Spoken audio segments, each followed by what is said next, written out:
Have there been studies on 5G safety? What did they say? Is 5G definitely a health risk or is more research still needed? Well, here's what we know. 5G is going to use the wireless frequencies that are in place right now for 4G that were used in 2G and 3G. And they have been proven to cause biological effects such as increased cancer, oxidative stress, immune dysfunction, altered brain development, damaged reproduction, sleep changes. All of those effects have been demonstrated in many, many studies. So 5G is just going to mean more radio frequency radiation. Plus, they're going to use higher frequencies, which we have studies showing impacts, biological impacts as well. So many scientists consider it proven that 5G will have an impact on our bodies, to insects, plants, and to the environment. How many studies have been done on the dangers of cell phones and wireless radiation? What did the studies say? Well, there have been hundreds of studies, thousands of studies actually. There was a report in the Lancet on impacts to health and the environment where they documented over 2,000 studies.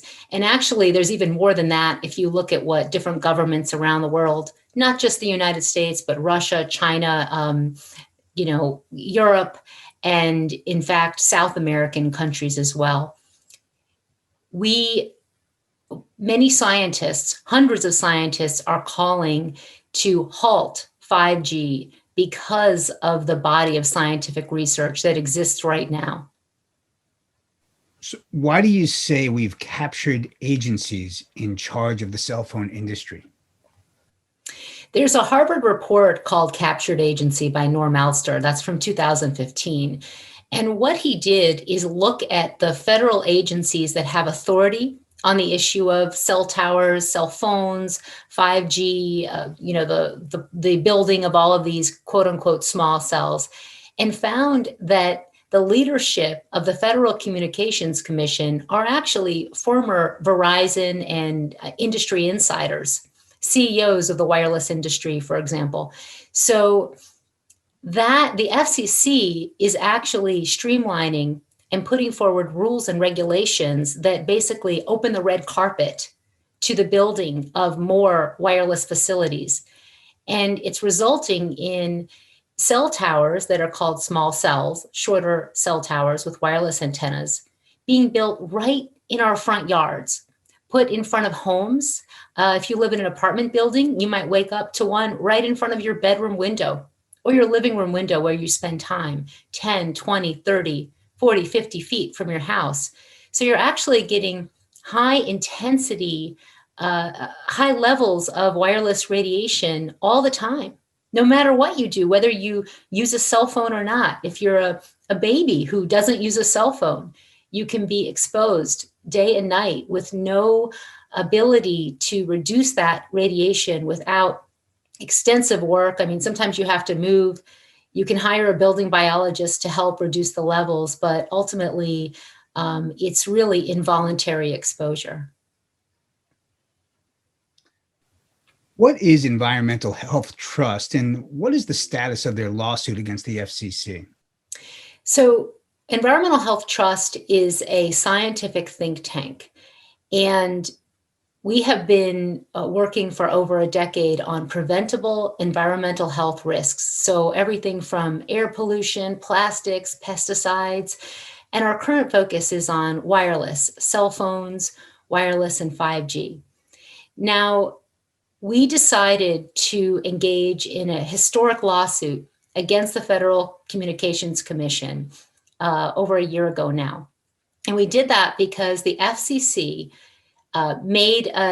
issued a determination that they did not have to update their 1996 limits on cell phone, wireless, cell tower radiation. Those are the human exposure limits that we have in place in the United States. So they are from 1996 and they are based on science 10 years prior and even prior to that. So this is decades old science that's being used. They never looked at what would the impacts to children and the developing brain be? They didn't even consider long-term exposure because, of course, we didn't have those studies then. In 1996, did we have Wi-Fi? I mean, we had like dial-up connect. Did we even have wireless and internet as we know it? There were not smartphones. There wasn't smart this and smart that. So these limits are inadequate to protect humans, human health. Not only that, but these limits don't even address and were never even designed to protect birds, bees, insects, wildlife. And there is an extensive and growing body of research showing impacts to trees, to injury to trees from cell towers, showing insects, their behaviors impacted. There's a higher absorption into their body from the higher frequencies. And birds, the Department of the Interior actually wrote a letter stating that FCC limits were outdated and inadequate to protect birds and the environment. So we don't have limits that were ever designed to protect the environment, yet we're increasing with hundreds of thousands of new cell towers for 5G, this type of radiation. So what our lawsuit is saying is that the FCC, the Federal Communications Commission, has ignored the research which was on the record. In fact, Environmental Health Trust submitted, along with many other experts and people across the United States and the world, hundreds and hundreds, in fact, over 1,000 submissions have been calling for the FCC to update their limits, to have it reflect the latest science, and to consider the environment. The FCC didn't do that, so we filed our lawsuit along with other petitioners. There are 14 petitioners in the case, and we are calling for them to basically follow the law, because the laws that we have in place would state that you need to look at the full record and address all of the comments that were before you, and they did not. They are saying that sister agencies, they're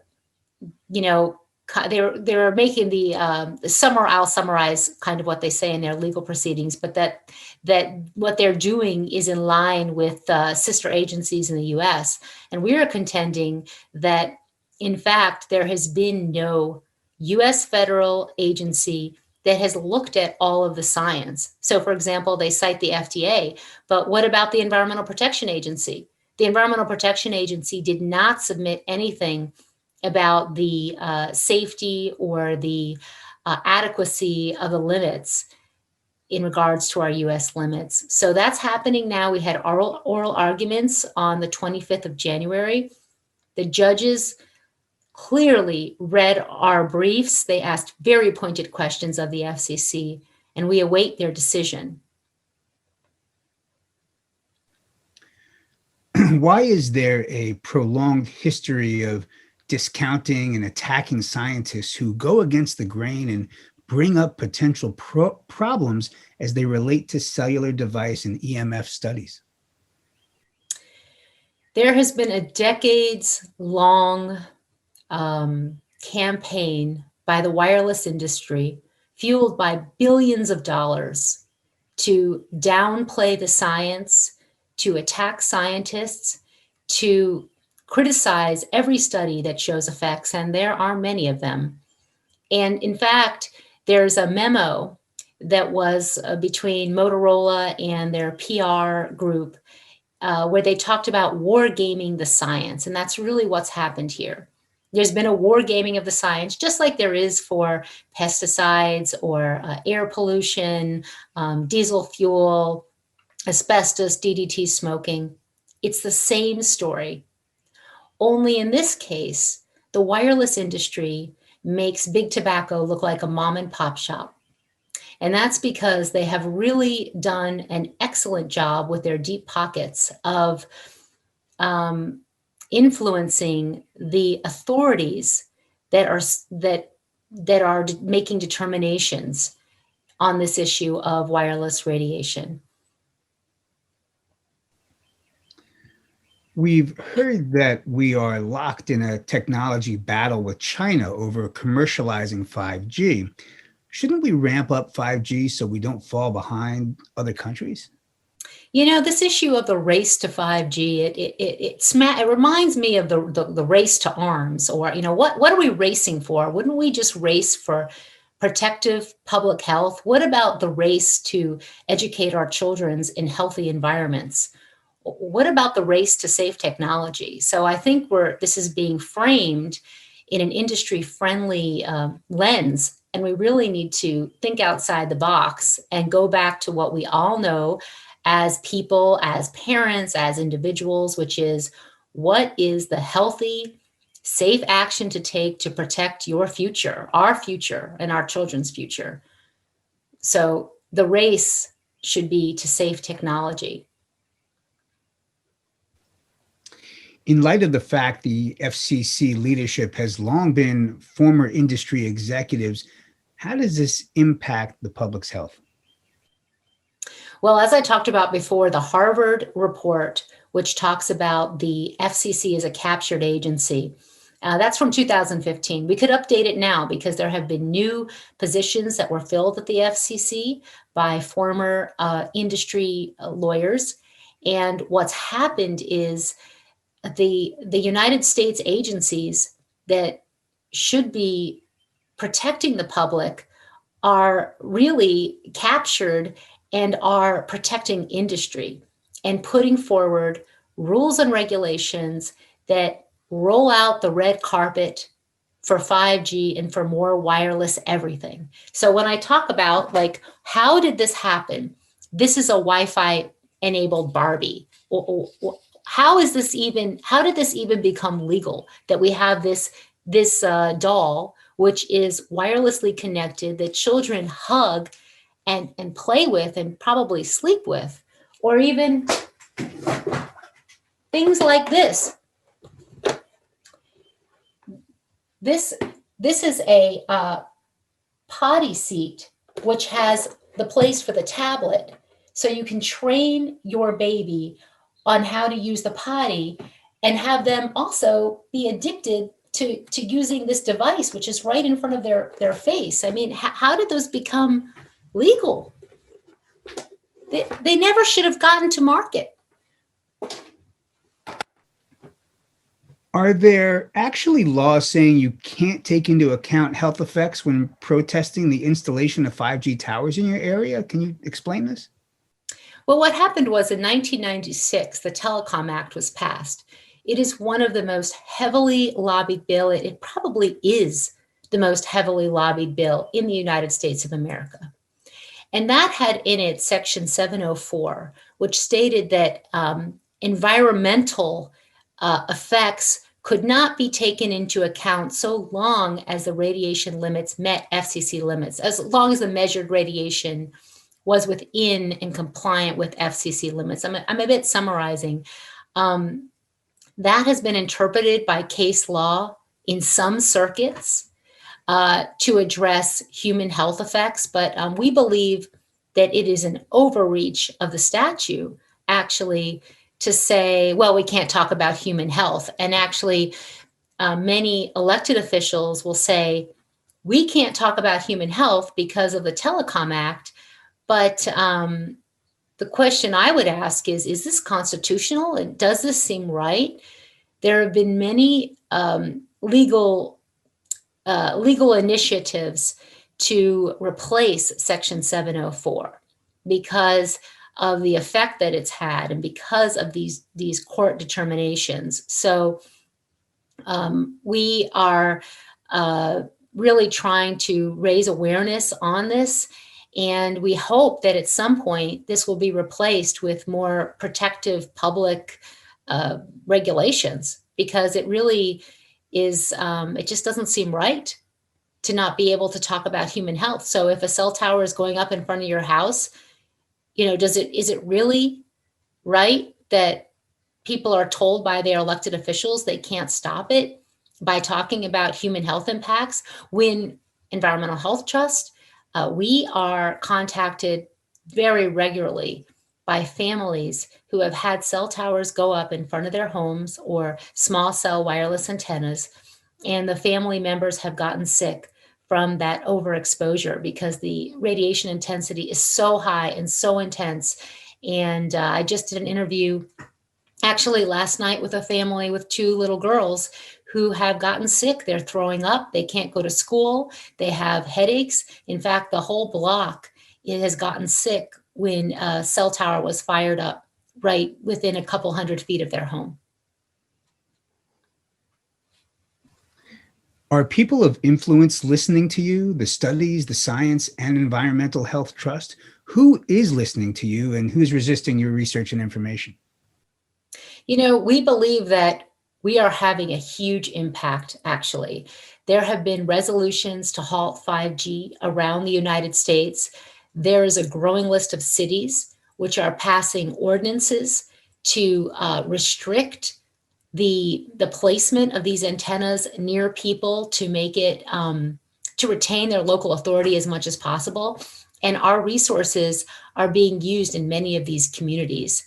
So what we try to do is translate the science, to get the science out there. To for example, we have sent letters to many officials across the United States and actually worldwide. We testify at city council meetings, which are being done by Zoom now, and try to share like what other communities are doing. How many communities are saying, hey, we want to have a setback between the homes and the wireless facility. Now, if there is no other place where a cell tower or cell antenna can be placed, then we get into the next level of placement for these antennas. Because you can't prohibit service by law, and many communities do not want to break the law. So we're not condoning the breaking of the law, but rather to retain the authority, as much authority as you have as a local elected official. And I think what's happening is many communities are receiving legal advice by that becomes industry influenced, where elected officials are told, there's nothing I can do. We can't talk about health. We can't have a setback. We can't do this. We can't do that. They're just being told we can't do anything. When actually there is a lot that local officials can do. And it's really important to have our officials know what those things are, to be aware of the laws at the local, the state, and the federal level that sort of are, you're working within, but to protect people as much as possible. And then ultimately we have to change these laws which are unprotective. But really, if we just follow the laws we have in many situations, we could have a substantial impact on this issue. Are there any devices we can use or wear to protect us from wireless radiation? Well, I wish that it were that simple. I would say the first thing to do is to actually take an inventory of what you have in your home that is wireless, and think about what can you swap with a safer non-wireless option. So for example, your computer, which might be on Wi-Fi, you could make it to Ethernet, especially the computer which is sitting on your office, in your office, that's not moving. Have an Ethernet port put in there. How about your telephone? If you always use your cell phone and you use your cell phone to your head, look into getting a corded phone as an option like this, which you can see. So a corded phone with a curly cord, even if you can't get a copper landline, there are many cases where you actually can attach it to your modem, your cable, or your internet connection. And if that's an option for you, that is much preferred. Don't have the cell phone to your head. If you have a lot of wireless things, do you really need them? For example, your keyboard. Have a wired keyboard. Have a wired mouse, all the peripherals. Connect your printer with a wire if possible. Whatever you can swap out, swap. Whatever you can eliminate, eliminate. For some people, the first step is to turn it off when not in use, because why not have nighttime be a time when not everything is on and radiating? So, you don't need to have things on all night long. I know I went to a friend friend's house with my wireless radiation meter and found that the son's bedroom had all of these gaming devices in them, but those gaming devices were emitting all the time, nonstop, even while he was sleeping, and he wasn't even playing on them. So learning to put things on a power switch and just snap it off, that's often a first step while people kind of figure out what other changes they can make in their home. I think of it like healthy eating. You first learn about it, you might swap one thing, swap another, and as you get more into it, it becomes like you got it down. These are the things the changes you make to lead a healthy life. So there are some lifestyle changes. Does cell phone radiation have an impact on fertility and sperm count? Well, there have been many studies done in many ways. So they'll take sperm and put it in a test in a test tube. They have looked at people who put phones in their pants pockets, and there have been many studies that have found decreased sperm count, impacts to the sperm itself, impacts to the ovaries in animal studies actually, and an increase in oxidative stress, which can impact reproduction. So we definitely recommend phones not being turned on when they are in the pants pocket. Always turn them off.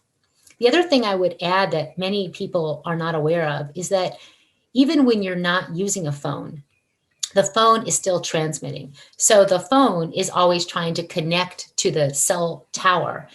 So you want to really turn off all the antennas and power it completely off, because there are magnetic fields as well. It just simply should not be in contact with your body.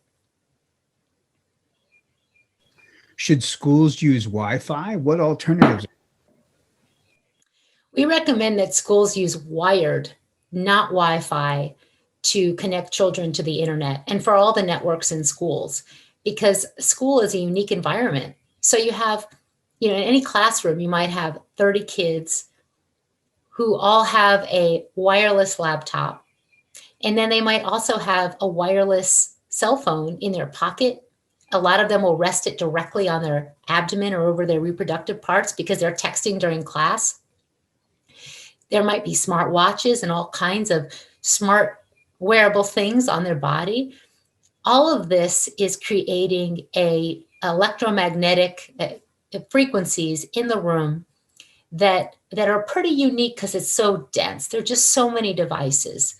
And school is a time when kids should be in as healthy environment as possible. They're there for many hours a day. We absolutely can hardwire those devices. I know it's a bit challenging, but it can be done, especially in new builds.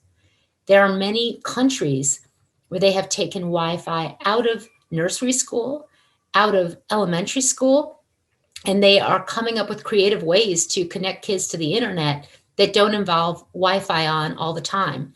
There's some schools that have the turn it off when not in use, which we actually is a first step, but not really a complete step, because it's still allowing exposures to the kids. Kids have tablets resting on their crisscross applesauce with a tablet on their lap. And the teachers, the parents, the kids are not aware that that's radiating their reproductive parts and their heads, which are receiving that radiation.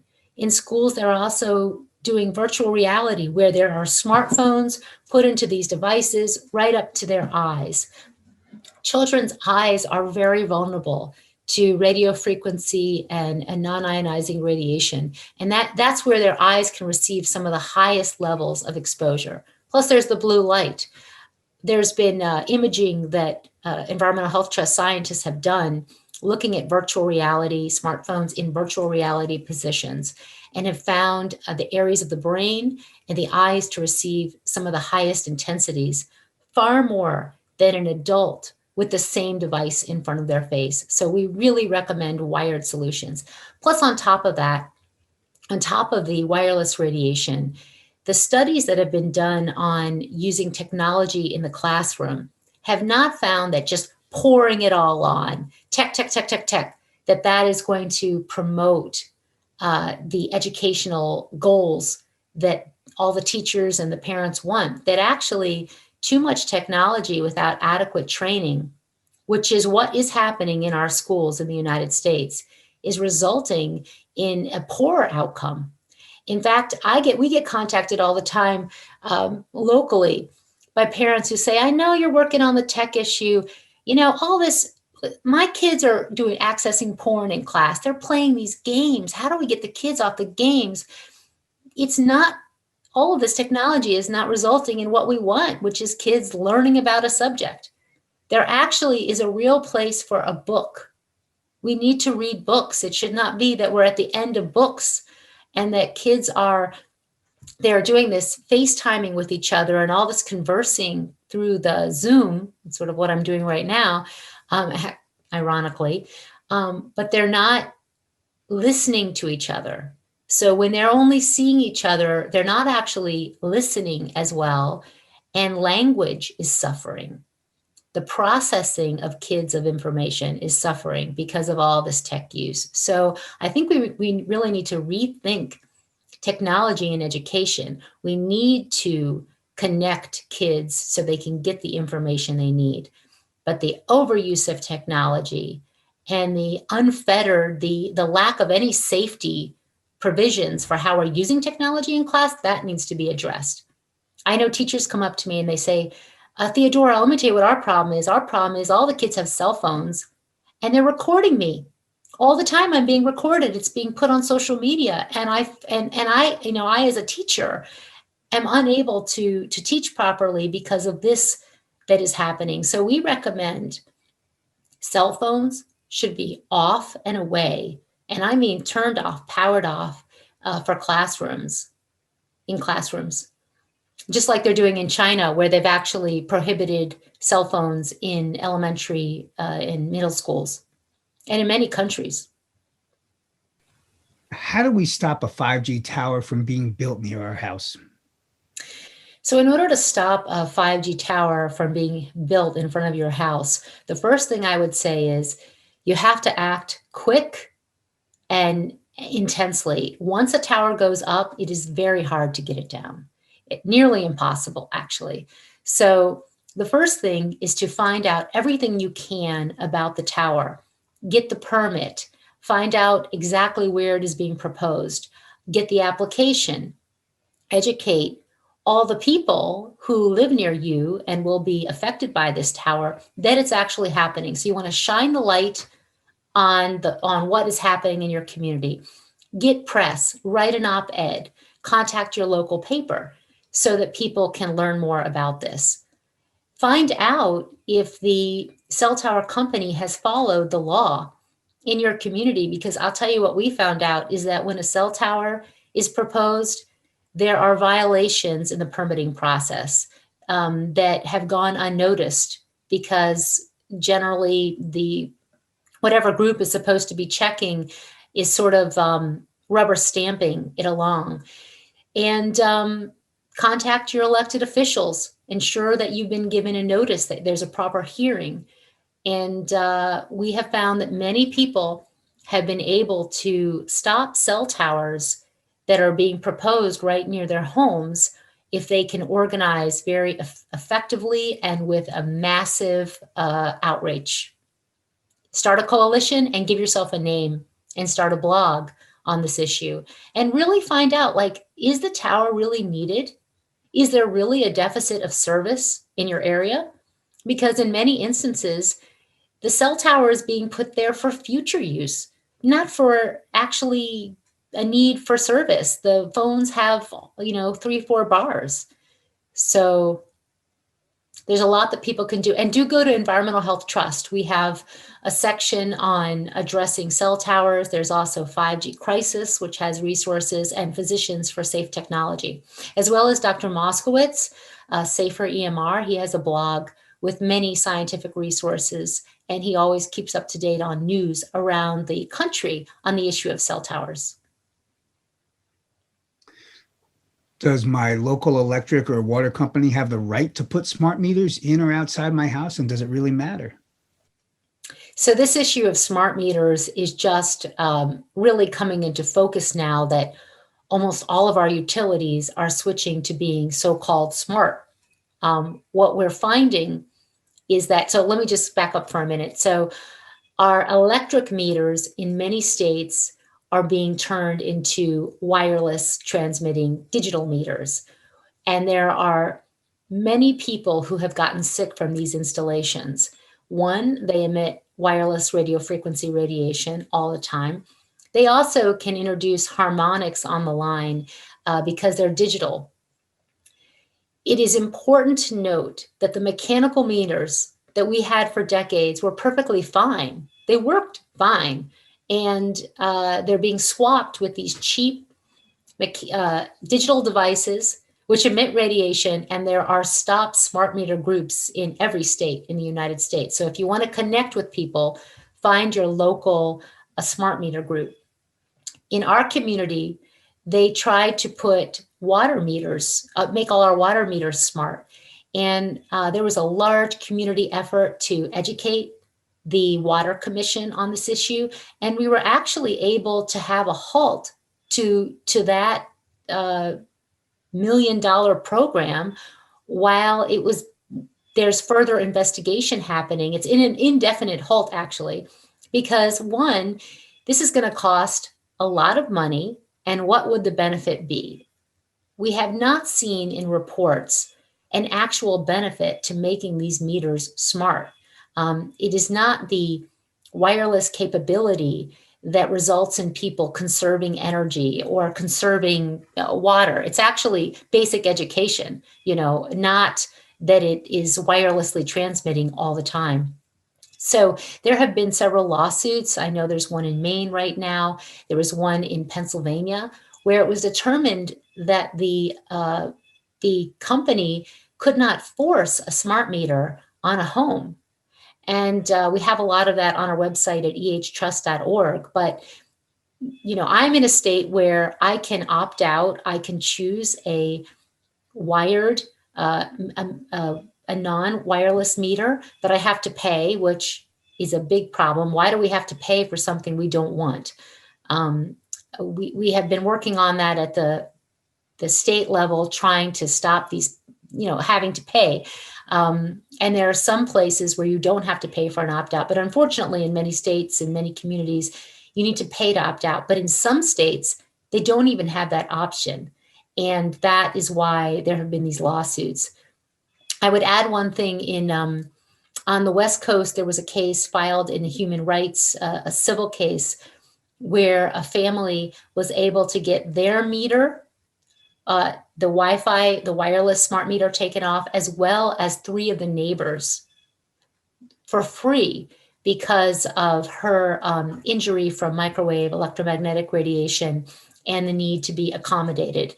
So we do not believe that people should be forced to have a smart meter on their home. It's your home. Why should you have to have a smart meter on it if you don't want a smart meter on your home? There's nothing smart about a smart meter. Should women store cell phones in their bra? Should men store cell phones in their pockets? You alluded to this earlier. Is it okay in both cases if they're off?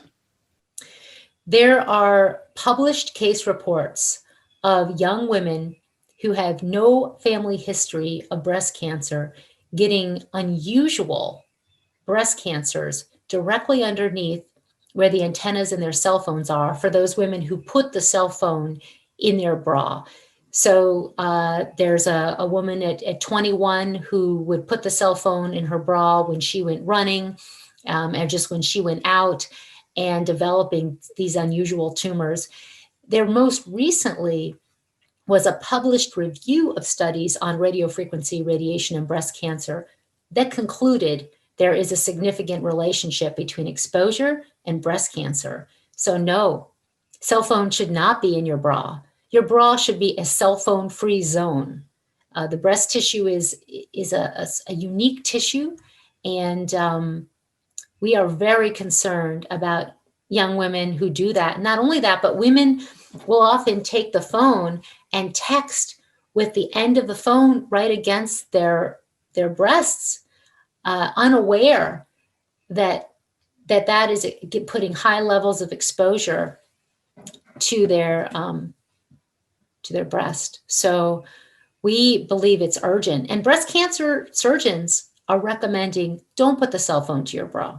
Even ones who are not, putting a stake in the science and saying one way or the other, they say, you know what, until we know more, this should not be touching your body.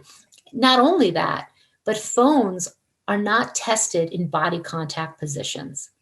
How could I have forgotten to mention this very important piece? They are tested at a distance from the body. Phones have multiple antennas. You might have like 1, 2, or 3 at the top, a few at the bottom. Some, the entire rim is an antenna. Some will have antennas on the side, and they are not tested like this. When they are tested in positions of body contact, of which the government of France has tested hundreds of phones, many of them at body contact, and found that they exceed the limits, the radiation limits in the country, in the European Union. Now, if you take the tests that the French government did, and the special thanks to PhoneGate and Dr. Marco Rossi for putting pressure on the French government to release these tests, because let me tell you, the government did not want to release the findings of these tests, but they were ultimately released.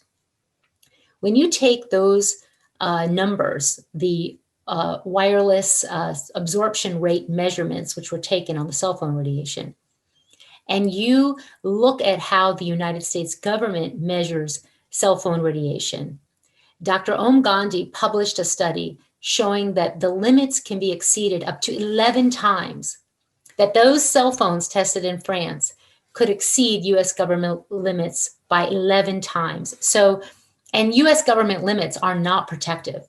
So to exceed government limits is huge, because it's kind of like a 200 miles an hour speed limit that we have. So it's really hard to exceed that limit. But phones at body contact exceed US limits when tested at high power, as they do in compliance tests. I even have, I'll show you something. So the way that cell phones are pre-market tested are, you take the phone, there is a spacer here at the ear, and they're positioned very carefully, but they are not positioned where the phone is touching the head. It's actually against the spacer. The head that they use is a plastic head filled with a sugar liquid. It's SAM, and they call it SAM, the specific anthropomorphic man. And this does not represent the majority of people, because the plastic dummy that is used is a big man's head. It's actually bigger than this. I just couldn't find, I'm going to make a head that looks like Sam so you can see. And it makes no sense that they put a thermometer in the top and they test the temperature rates inside the head, except what we know about the science is that the impacts from cell phone radiation are not from heating only. They are from much lower levels of exposure, cellular changes, biochemical changes, oxidative stress, which can cause all kinds of health impacts. So the way that we test phones is not reflective of how phones actually impact our body. If that makes sense. And in the manual, I have the manual. I actually, when you get a phone, in the manual of the phones, they say, go to this little, some of them have it say, actually, the phone is tested at 5 millimeters or 10 millimeters from the body. Sometimes you have to go online. Apple has an online information about the radio frequency radiation, and they have a certain distance that the phone is tested for compliance for cell phone radiation. And most people don't follow that distance, and most people don't read their manuals. So don't keep the phone in body contact positions. Don't sit on your phone. I was hanging out with my cousin, and he took the phone and he was on a chair without a table, and he literally put it right in between his legs, sitting on it as a place to keep it, because I guess he didn't have a pocket. And I was like, oh my goodness, are people? No, that's right. That's right in your special parts. Don't do that. But until we have policy change, it's very hard to communicate to teenagers this issue. So that's why we're working overtime. Tell us about the new study showing more cell towers linked to higher deaths from cancers in Brazil. This was a study called The Effects of Continuous Low-Intensity Exposure to Electromagnetic Fields from Radio Base Stations to Cancer Mortality in Brazil. And what they found was that for all cancers and for specific types that they investigated, breast, cervix, lung, and esophagus cancers, the higher the exposure to radio base station radio frequency, which is like cell towers or cell antennas mounted on buildings, the higher the median mortality rate. And there have been several studies in Brazil that have actually looked at where the cell towers are and the cancer rates. And so this is a very important study. In fact, Brazil has other studies that looked at cell phones in kids exposure, as well as tablet exposure, like when you hold a tablet in front of your head, how much radiation is being absorbed into the different parts of your brain for children and for adults, that have been critically important. And there's actually many scientists in Brazil who have been writing the elected officials, and that's all happening right now because they are really trying to support more protective policy in the country and in South America, actually. How much impact does Wi-Fi in the other room have on our health? Well, with any situation, measurements is how you know what's happening in your home or in different rooms. So when there is wireless in a room next door, if that router is up against the wall, like was the case in my previous home where I was in a condo, my neighbor, I didn't have any wireless, but my neighbor had all of her wireless things right against the wall down in the living room near where we sat on the couch. And it was coming right through that wall. The wall was not reflecting it back into her room. And I tried to speak to her about it, but it was not something that she was that interested in. So I ended up needed to, actually we ended up moving, but we did need to put a barrier in between our homes for that. So that's why it's so important to talk to your friends and family about this and to share the science and to help them really to make the changes that are needed. Because at first it seems rather daunting to swap out Wi-Fi with wired, but actually it can be done. And certainly you can create a hybrid situation at first that's quite workable. So you can have Wi-Fi in one part of your house and you can receive those signals in other rooms. Please discuss the role of insurers like Lloyd's of London and their estimation of cell phone radiation exposure. Why are electromagnetic fields defined as pollutants by insurance companies? What pushback is there against this by cell phone companies? How does this compare to other pollutants like alkali chemicals or asbestos?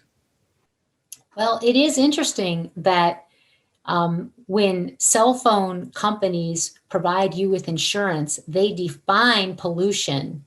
In their definition of pollution, it is included microwaves, non-ionizing radiation, magnetic fields, and this really is an uninsurable risk. So Swiss Re, which is an insurance authority, and Lloyd's of London and Austrian insurance companies have issued white papers where they classify the future risk from wireless technology as high. Because imagine we have all of these people at every age, from pregnancy, toddler, baby, teenager, adults who are being exposed. And there is a long latency to when you would see effects for many of the effects like tumors cancers, which can take years to develop. So they have, classified the risk as high. The insurance companies warn their shareholders in their 10Ks and their annual reports that there could be impacts if laws change and if they lose lawsuits, because there's a lot of lawsuits already in place related to this technology and to radio frequency radiation. But they don't warn, the wireless companies warn their shareholders, but they do not warn the people living near their cell antenna or their infrastructure. They don't warn the consumers who are using devices, and they only warn their shareholders. So it's uninsurable. I mean, I think this is really important. And I would ask, when, in working on this issue to your elected officials, what insurance do you have to protect against the potential future claims which are already coming in many communities related to this? If you're putting up that small cell, quote, small cell, do you have insurance to cover impacts? Am I, the taxpayer, going to ultimately have to pay the bill? Because I will say, in our community, when we looked into this, we were told that, like Montgomery County Schools, they self-insure. Crown Castle, who is putting up a lot of these installations and renting space to Verizon and other companies, they say, we don't have any insurance related to these matters. Who does have insurance? I mean, this is important nut to crack. And you can go to Environmental Health Trust, ehtrust.org, to get more information. We have sections showing the 10Ks, sections showing the white papers, sections of our website showing the statements about pollution that these companies have. Please discuss the Swiss Tropical Public Health Institute study describing the impacts to memory after a year of cell phone use. This was a very important study. It is actually a replication study. So what they did is they took hundreds of school children, I think it's 7th to 9th grade. They assessed their use. They did memory tests, and then they did memory tests a year later. The kids who had the phone to their head more often had decreased test scores related to memory. And these memory tests were very specifically designed to look at the part of the brain that was most affected, that absorbed the most radiation from the way the kids use the phone. So these are teenagers. Teenagers' brains are more vulnerable than adult brains. They're still developing, still myelinating. There are so many reasons to protect children and teenagers. And I think, 15 years ago, 20 years ago, who could have imagined that our teenagers would be using phones as much as they're using phones? I mean, when I got my first phone, I was pregnant, and I got it because for safety, right? I worked, I had a very bad car, and my husband was like, you need a phone for safety. So I got that cell phone for safety. But now, and never, what would a teenager need a phone for? Oh, you wouldn't even know. Why would they need a phone? But now kids are being raised on phones. Babies are handed phones as toys in the grocery store everywhere we go. Saturated our life. And if it's damaging the brain, and this study shows makes a connection between impacts to memory, and it corroborates studies on animals and other studies in humans that have shown impacts to the brain. This, to me, is one of the most important issues related to cell phone and wireless radiation, and that is the impact to the brain. Because, how many IQ points are okay to lose for this technology? Are we really okay with that? Are we okay with what we are talking about here, which is brain damage? I remember, when with lead, I'm sure there was a time, and it was argued for a long time, oh, it's only impacting certain populations, or, a little bit is okay. Well, now we know that there is no safe level of lead. Entire cities' water systems are being redone to protect communities and address the issue of lead. And yes, we have a long way to go because there are a lot of people still living with lead in their water. And there are, elected officials or prior elected officials that are being sued. And there's a lot of litigation going on. What I'm trying to say is when it comes to our technology, I'm often told, oh, that's too much work. Oh, we could never make all those changes. It's everywhere. And I'm thinking, well, lead is everywhere. And we know what the right thing to do is with lead, because we certainly wouldn't want to mess with a child's brain or a baby's brain. So here we are in the same place with our technology. And we really need to urgently address this. I think the easiest thing is for schools, like step one, all the new builds should be hardwired. Why not? I mean, you're building it, you might as well get it all in place. Otherwise, it's going to cost so much money to retrofit later, because this is happening. I'm not going away. All the hundreds and thousands of people working on this are working on it day and night, because we know that we want to be on the right side of history. We want to fix this for our kids. So what happened to advocacy regulatory groups like the Interagency Radio Frequency Group? Why have scientific studies not resulted in shifts in policy? Money is why we're not seeing the policy changes that are needed in the United States. It all comes down to following the money. But let me back up a minute to the Radio Frequency Interagency Work Group, which you just asked about. Many years ago, the United States government and many of our federal agencies had experts who were working in the issue of bioelectromagnetics, studying how humans are impacted, studying the propagation of the waves. This is a complex science, and it requires a level of expertise. In many of the federal agencies, there was one or several experts, and they were part of the Radio Frequency Interagency Work Group. However, as far as we know, over the years, that work group has had less and less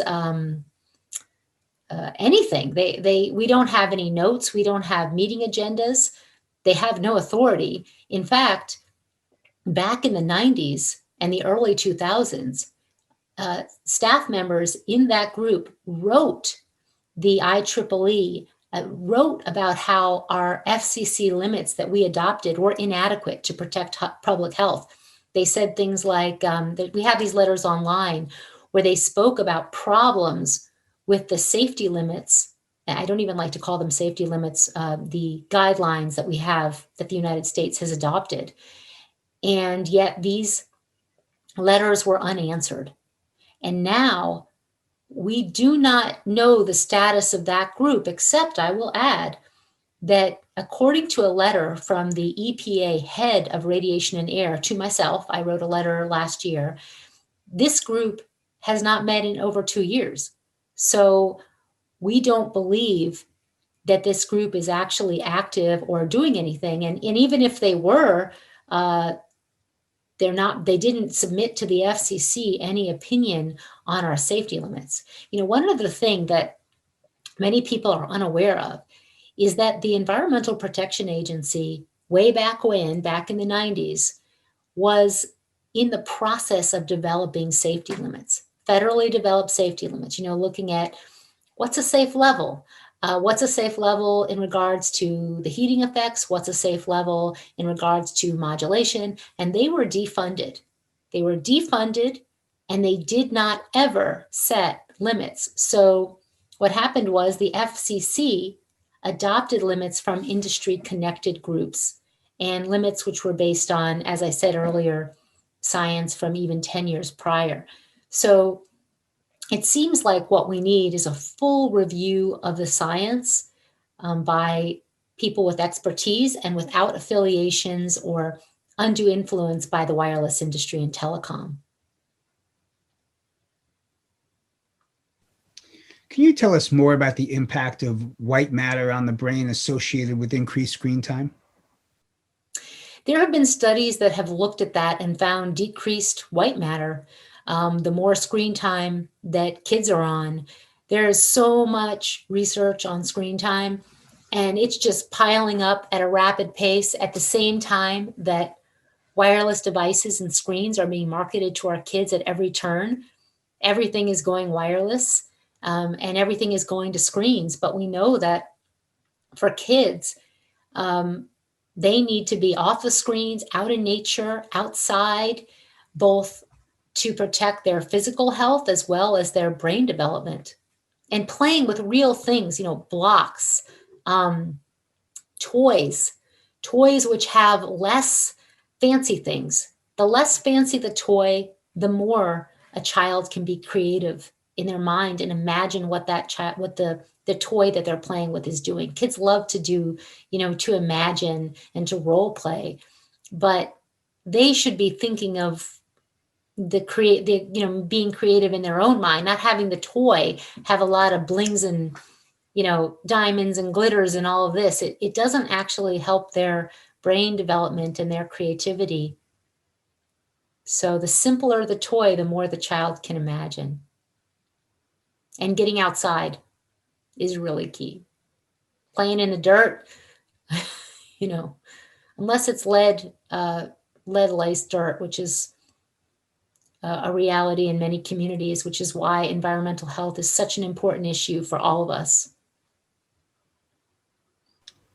A recent article said North Carolina Public Health Department posts pediatricians' recommendations to reduce cell phones. Why aren't more doctors warning about wireless radiation? I was just thankful to see yet another Department of Public Health putting forward the recommendations of the American Academy of Pediatrics, which they have 10 recommendations on how to reduce exposure to wireless and cell phone radiation. I'm hoping that they will issue even more. They did that after the National Toxicology Program study, which found clear evidence of cancer in rats. They also found DNA damage in the mice and rats, and actually heart damage from exposure, and many other endpoints were elevated. You can go online to read about that. So the California Department of Public Health also has issued an advisory on how to reduce cell phone radiation exposure, especially for children who are more vulnerable.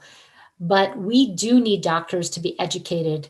And I'm thankful that just last month we had the EMF medical conference, EMF 2021 medical conference to educate doctors. And I do believe that you can still get continuing education credits with their online program. There was also a conference 2 years prior, but many medical doctors are simply unaware of the science, the wealth of scientific information that already exists. But in many countries, there is awareness. So the Vienna Medical Association, the Athens Medical Association, the Cyprus Pan-Cypriot Medical Association have all issued recommendations on how to reduce exposure to cell phone and wireless radiation. We just need to really break through some of the, I think, the wireless influenced content that is online. So if if you're a doctor and you hear about this, where's the first place you go? To the CDC. You might, I'll go to the CDC. I'll go see what's being stated at the National Cancer Institute.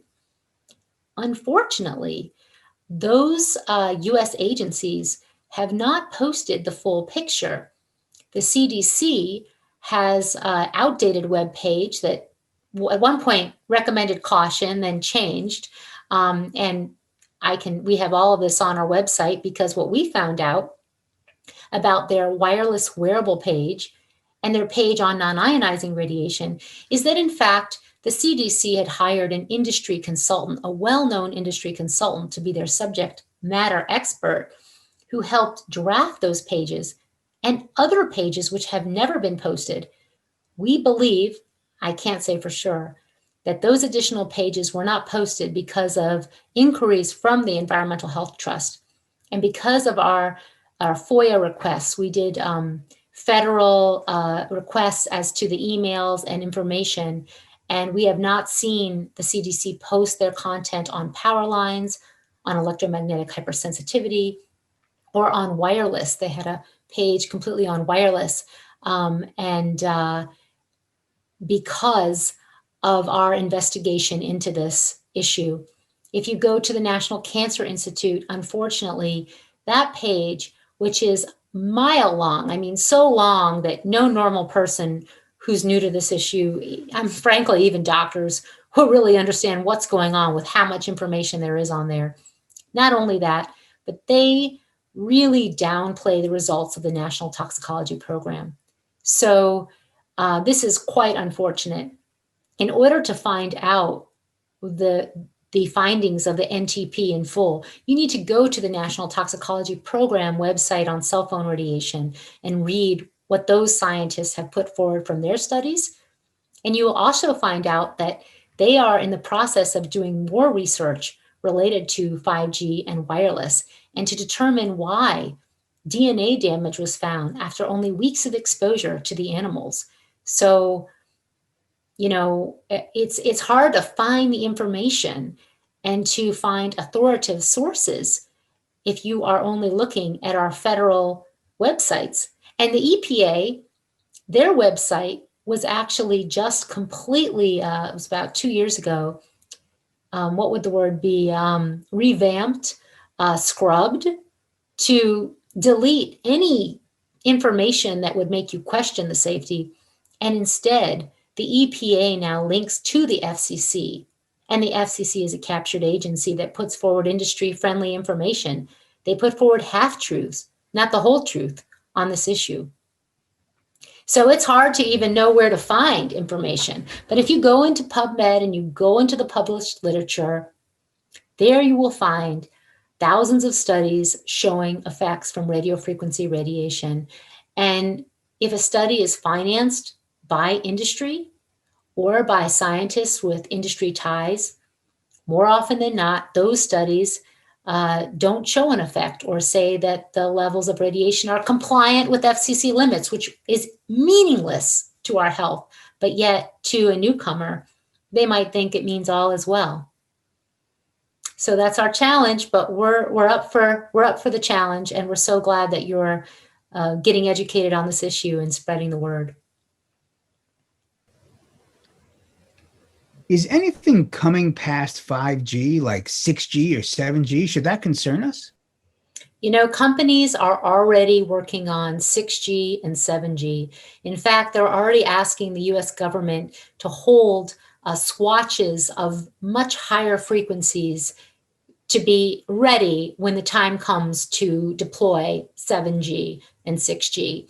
So we are very concerned about this. In fact, the consumer, the people, we are often the last to know what is going on. Once there is new frequencies and new technology coming into the market, there have been years of research up to that point. And public health was never really prioritized in the development of these new technologies. Is texting a health risk, or is that much safer than using a cell phone? In other words, are you still exposed to radiation if the phone is in your hand and not on your head? Oh, that's a really good question. There was a time when one of our main recommendations was, well, text, don't talk with the phone to your head. However, now we need, because the phone to your head, you're obviously getting higher levels of exposure to your thyroid, to your brain, to your eyes. But unfortunately, there's so much texting happening now that we need to have some caveats here. I mean, if you must communicate with someone, definitely prefer texting over phone calls, but it's not necessarily safe, especially with the hundreds of texts that people are sending now. And people are texting with the phone up to their chest, to their abdomen, resting on their lap.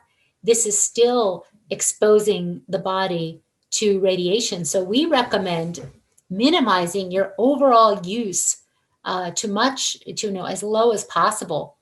Some people text and they send pictures or videos. That is exposing your body to this radiation, and also you're increasing the output and the signals back and forth between the cell tower. So we really hope that people will take a look at how they even use technology. If you want to watch a funny cat video, and I find them funny too, I find them funny, but watch them on a wired computer and start to think about, how much screen time you have. I don't need to be watching funny videos all the time, right? But I know for my kids, they find themselves sucked in, and so do I, watching a lot of stuff. So rethink it. We have to start rethinking our use of the screen. So no, texting is not, it's not necessarily safe, but it is a better option than the phone to the head. On June 4th, 2020, the Washington Post published an op-ed by Thomas M. Johnson Jr., General Counsel of the Federal Communications Commission. The FCC counsel's op-ed, entitled 5G Conspiracy Theories Threaten the U.S. Recovery, refers to alarmism, irrational fears, and unproven theories. What was this about? What is alarmist about pointing to published science that shows serious effects to our health and to the environment? The word conspiracy thinkers is often thrown out when people raise this issue. And that is not more than industry fueled doubt, manufacturing of doubt. That's what that is. There's a book called Doubt is Their Product. And one of the ways to create doubt around this issue and to downplay the scientific reality, which is that there are biological effects from cell phone and wireless radiation, is to attack the person or to say it's fear mongering and fringe and all of this. And, it's simply untrue, because there are hundreds of scientists who are calling to halt 5G, hundreds of medical doctors who are recommending that there be education about how to reduce exposure. So that is nothing but industry manufacturing of doubt. Industry's manufacturing of doubt. On November 2nd, 2020, the International Journal of Environmental Research and Public Health published a systematic review and meta-analysis of the case control research on cell phone use and tumor risk. They said, this study updates our original meta-analysis, i.e. quantitative research review, published in the Journal of Clinical Oncology in 2009. The new review examined twice as many studies as our original paper. In sum, the updated comprehensive meta-analysis of case control studies found significant evidence linking cellular phone use to increased tumor risk, especially among cell phone users with cumulative cell phone use of 1,000 or more hours in their lifetime, which corresponds to about 17 minutes per day over 10 years, and especially among studies that employed high-quality methods. Can you tell us more about this? 17 minutes a day of cell phone use over 10 years. That is what we are talking about here. So I find this just mind-blowing. When you look at studies that have been done in the past that looked at patterns in people and cancer risk, heavy use was defined as 30 minutes a day. What was heavy use then is nothing now. It's not even light. Light would be too light of a word. So 17 minutes over 10 years. You think about all the people whose professions rely on using the cell phone to their head, everything from people in retail stores to lawyers, doctors, nurses. You go to a hospital and they have devices all over their body. They're always on the phone checking in on different things. Even delivery, drivers who are working delivery are always communicating about different things. I've talked to many drivers about this, trying to figure out how to support them. So this should be a wake-up call to everyone, because it is not too hard to rack up 1,000 hours on your cell phone. Please discuss Dr. Cindy Russell's environmental research review about 5G wireless telecommunications expansion. So her research review that was published in Environmental Research talks about the range of scientific studies that have been done on radiation frequencies that will be used in 5G, including millimeter waves with effects that range from cancer to bacteria growth to changes to DNA damage. And the study concludes that a moratorium on the deployment of 5G is warranted, and that the addition of this added high frequency 5G radiation to an already complex mix of lower frequencies will contribute to a negative public health outcome from both physical and mental health perspectives. And Dr. Cindy Russell is one of many scientists who have published on this issue. There are some other critically important reviews that have looked at 5G specifically. There was a study by that looked at real world exposures to 5G, how this will have numerous adverse effects, because we're talking about synergistic effects with toxins and pollution that we're already exposed to, air pollution, and toxins in our food and water. There are a lot of studies that have shown a tumor promotion effect from radiofrequency radiation, and a synergistic effect where you're going to get higher effects from known harmful agents, because it's the combination that makes it more, potentiates the effects. So we have a lot of that online at Environmental Health Trust. We have a section on studies on 5G that, of course, includes the lower frequencies as well, because 5G is going to use all the frequencies we have in place now and higher frequencies never used before. And they're going to be using different antenna types, which are really untested in terms of what the levels of exposure are. So beam forming and other modalities, which are really concerning to scientists who have published in the field. Please discuss the 2015 EMF scientist appeal to the United Nations. Why was it important to have scientists from 42 nations submit to this review? What does this state about the level of scientific consensus on the implications of cell phones and cancer risk? Industry will often say that the scientific consensus is that there's safety, but that is absolutely not true, because of the UN appeal, as well as the EMF scientist appeal. These are scientists from around the world who have published in the field of bioelectromagnetics, who are calling to halt 5G, who are calling for reducing exposure to the public. And you have to remember that for every scientist who has signed on to these appeals, there are scientists that are unable to, that want to. However, because of their position or their job, they are fear taking that risk, because scientists who speak out on this are attacked so vehemently at so many different levels. They lose funding. If they don't have tenure, they're not going to get it. There are many stories that we have that have been published, actually. Dr. Deborah Davis, in her book Disconnect, talks about many of these cases of scientists being attacked for speaking out on this, or even for publishing science that shows effects. So we believe that the scientific consensus among non-industry funded scientists and experts is that there needs to be a halt to 5G and a reduction in exposure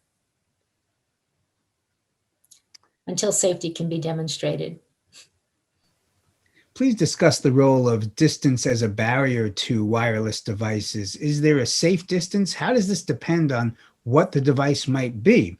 Please discuss the differences in space and allowable radiation levels as they relate to the different countries' allowable limits. So distance is really important. You can decrease your exposure by keeping a distance from devices. It's not the whole picture, but it is a piece of how people can protect themselves.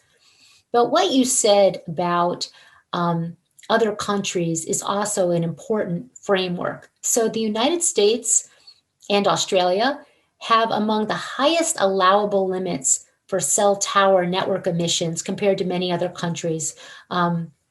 Russia, China, India, many European countries have much more stringent limits when it comes to exposure from cell towers. So you might want to know, like, what is the level of radiation outside my front door? And if you were in France, you actually could go to your mayor and request a measurement. And by law, they will provide you that measurement. In fact, for many countries, you can go online and actually get real-time radiation monitoring for different points in different cities. They're doing that in Paris, for example. You can know what your level of exposure is. Whereas in the United States, ooh, good luck with that. That is not, we don't have that kind of transparency. We need that. And we allow some of the highest, among the highest levels, depending on the frequency of radiation related to cell tower limits. So this is something that I think in the United States we can really work on, which is at least having limits that are as protective as other countries. Now, I will say that in those other countries, unfortunately, sometimes the law is not always as followed as it needs to be. And even those limits are not protective. They are more stringent, but we have a long way to go to have actually protective limits. Because right now, we have not determined, that the research has not been done to determine a safe level of exposure, especially for babies and pregnant women and teenagers. So all of that research really needs to be done. And that's why you want to replace the devices that you have with safe, non-radio frequency emitting radiation devices, and or keep a distance when you're with those devices. Don't have them on your body. Don't have, if you have a wireless printer, for example, it shouldn't be touching your body. It shouldn't be near your body in your office. In fact, what people do is have them unplugged when not in use. And then they also figure out you can actually go into the printer and you can decrease the signal or even turn off the wireless signal in the printer. So there's so many wireless devices now, from laptops, tablets, the wireless routers, access points. When I go out to eat in a restaurant, I don't sit next to the wireless devices which are around. I try to keep an eye on that. And actually, I don't go to restaurants now with COVID. We don't have any restaurants we can go to, but as things open up, keeping a distance is really important. I've seen images from India where people often will have their, they'll eat on their rooftops. I mean, I know around the country we have that, and they've actually had to put up barriers because there's so many antennas on rooftops, but in the United States, people are not aware of that. So you might be on your rooftop, there might be a pool up there, or the party room is often on the rooftop, but there might be an antenna right next door on a building, and there's not adequate monitoring to know if that's safe. Most likely it's not if there is an antenna right next door. That needs to be addressed. So, but please remember that if you're addressing any of this, you really need to have a professional to help you do measurements to make sure that you're not inadvertently increasing the radiation levels by putting up some sort of shielding.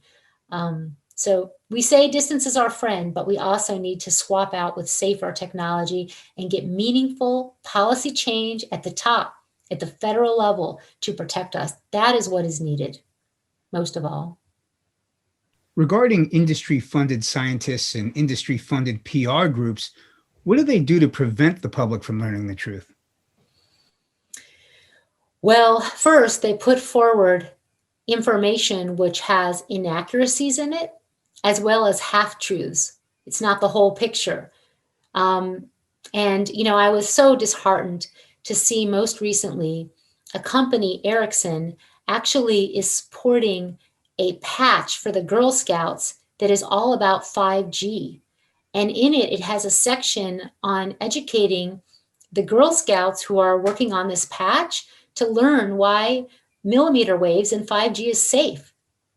Now, how did this happen? I mean, I was shocked. Well, it all happened because Ericsson, a large company, is developed this curriculum for that patch. I mean, I believe that is what happened. I actually can't confirm who developed it, but I have a feeling based on this information.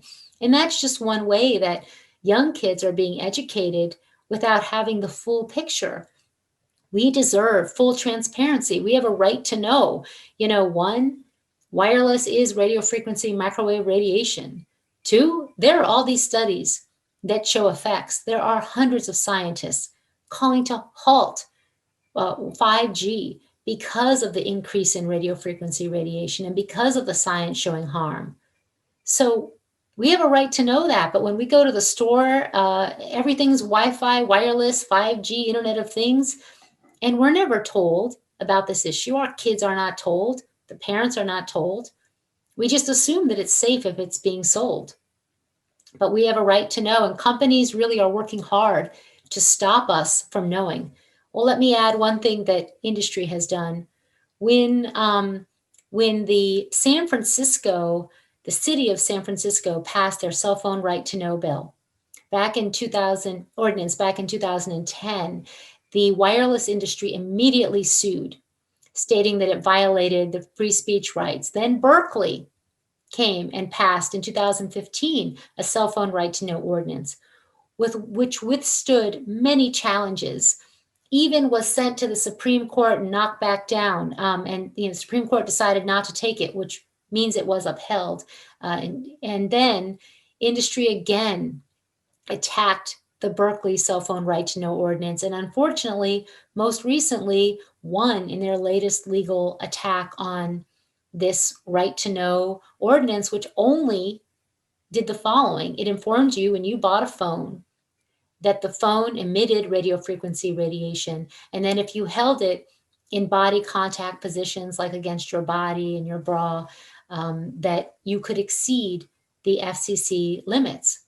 Well, how did this happen? I mean, we have a right to know that. It wasn't saying that there was science showing effects. It was simply saying that limits can be violated, that it emits radiation and limits can be violated. And the wireless industry put a lot of lawyers onto this issue, and they have been quite successful in the courts in the United States. But we do not believe that they will continue to be successful, especially with our case, Environmental Health Trust et al. Versus the FCC, where we are contending that the FCC did not adequately review the record on the safety limits that they are stating we should keep that are from 1996. So to what degree is information regarding the risk of 5G still developing? With the information we know, how can we best protect the public? How much damage has already been done to the public, and what could we potentially prevent through a moratorium? We believe that a lot of damage has been done from the decades of exposure to cell phone and wireless that we have in place now. And we know that from people who've developed brain cancer from using the phone to their head for long term. There are many court cases winding through the courts right now that have taken years and years. However, we believe that people can protect themselves in two ways. First, take a look at your home and how you use devices and make a lot of the changes that we share on Environmental Health Trust, ehtrust.org. But then, and frankly, more importantly, it's time to speak out on this issue, to get engaged in politics on this. So that means going to your local city council, speaking out on this, talking to your elected officials, and really asking your elected officials to be accountable to you, the public health. We can't be silent on this. We have to speak out at every level of government, local, state, and federal, and have policy in place that protects us. Because right now, I hate to say it, but no matter what we do with our cell phone or the changes we make in our home, if you have a cell antenna built in front of your house, and trust me, if you don't have one now, it is coming down the pike. Communities across the United States are having these antennas built. People didn't even know. They wake up and there's a small cell in front of their house, a short cell tower radiating right into their home. Well, it doesn't matter what you do in your home at that point, because you're having this radiation nonstop right outside your bedroom or your living room window. So it's very important to get involved, to connect with a local group. If you don't have a local group in your community, start one. Get involved and join really a growing movement for safe technology. I mean, this is happening, and we believe that we ultimately will win this fight. I mean, it can't go on indefinitely. We can't keep rolling out all of these transmitters and these new devices indefinitely. There has to be a halt. We have to protect the public by reducing exposure, protecting our kids, and putting these safeguards in place. Just like we have seatbelts in cars, we need to have seatbelts with this technology. We need to think really thoughtfully about how we use technology and how we deploy it. And our companies need to put forward technology which is safe, because people will buy. We will buy technology which is safe. We just need more options. Right now, when I go to the store, I'm pretty challenged to find safer technology. I have to search online and order it from special places. That's ridiculous. It should be easy. I should just be able to buy what I need. So let's pressure the companies to do the right thing. Use the power of your pocketbook. Why was it important for you to come back and speak with us here at the Real Truth About Health conference? Oh, it was so important because this issue becomes ever more urgent every year. And I'm so thankful for all the work of the conference to raise awareness on this issue. It more than ever, this issue should be top of mind for everyone who cares about healthy food, nutrition, land, water, toxics, chemicals, because electromagnetic fields can combine with all of these other environmental pollutants to actually create higher impacts, more harmful effects, um, because of the way it infects our brains and the blood-brain barrier. So it's ever more important with 5G and frankly 6G and 7G, which are coming down the pike. Well, we thank you for that, and we thank you for all your meaningful work and for joining us here again today. Thank you so much. Thank you so much. And please go to Environmental Health Trust, sign up for our newsletter to stay involved so that you can keep up with what our organization and other organizations are doing. Perfect. Thank you, Theodora. Be well. Thank you.